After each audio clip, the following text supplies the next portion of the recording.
দেখো আমি কড়াইতে ভালো করে ওটা সাঁতলিয়ে নিয়েছি মশলাটা, নিয়ে এবার প্রেসার কুকারে দিয়ে দিলাম। তার সাথে একটু জলও অ্যাড করে দিলাম, চিনি আর ধনে পাতা সব দিয়ে দিয়েছি। দেখো কি সুন্দর হয়েছে কালারটা, একদম আঠা মতো হয়ে গেলে না ভালো লাগে না, একটু আমার একটু নরম নরম ভালো লাগে। আর নাহলে পরে একদম শুকনো ঝুড়ো খিচুড়ি যেটা বলে ভুনা খিচুড়ি, ওটাও ভালো লাগে, কিন্তু এটা তো সেরকম হয়নি, যার জন্য এটা এরকম করে করলাম। ব্যাস, আর ঝালও ভালো হবে, লঙ্কাগুলো খুব ঝাল। এবার আমার হাজবেন্ড বাজার থেকে লঙ্কা এনেছে, এত ঝাল না লঙ্কাগুলো কি বলবো। তো নমস্কার বন্ধুরা, না এখনই নমস্কার হবে না। তো বন্ধুরা তোমরা প্লিজ আমার চ্যানেলটাকে লাইক শেয়ার আর সাবস্ক্রাইব করে দিও, আর বেল আইকনটা প্রেস করে দিও, তাহলে আমার ভিডিওগুলো তোমাদের সহজেই তোমাদের কাছে পৌঁছে যাবে, নোটিফিকেশানটা পেয়ে যাবে। আর এখন আমি এটা নামিয়ে নিয়ে তারপরে আমি বেগুনিগুলো ভেজে নেব। খুব সুন্দর একটা ধনে পাতার গন্ধ ছেড়েছে, একদম মন ভরে যাচ্ছে জানি। দেখেছো কি অপূর্ব হয়েছে খিচুড়িটা, আমার তো ভীষণ ভালো লাগছে, খেতেও খুব ভালো হবে।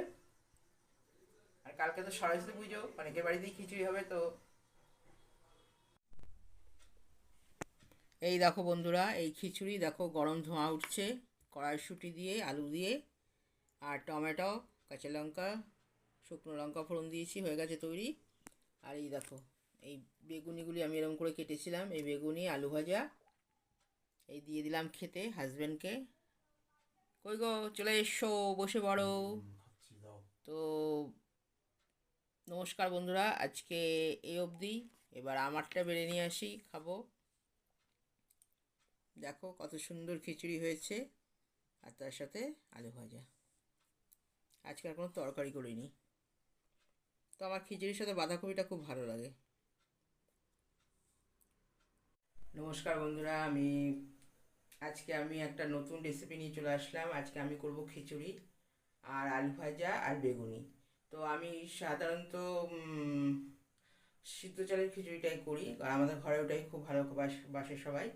তো আমি একসাথে চাল ডাল সব কিছু দিয়ে সোমবার দিয়েও বসিয়ে দিই খিচুড়িটা, প্রেশারে খিচুড়িটা হয়ে যায়।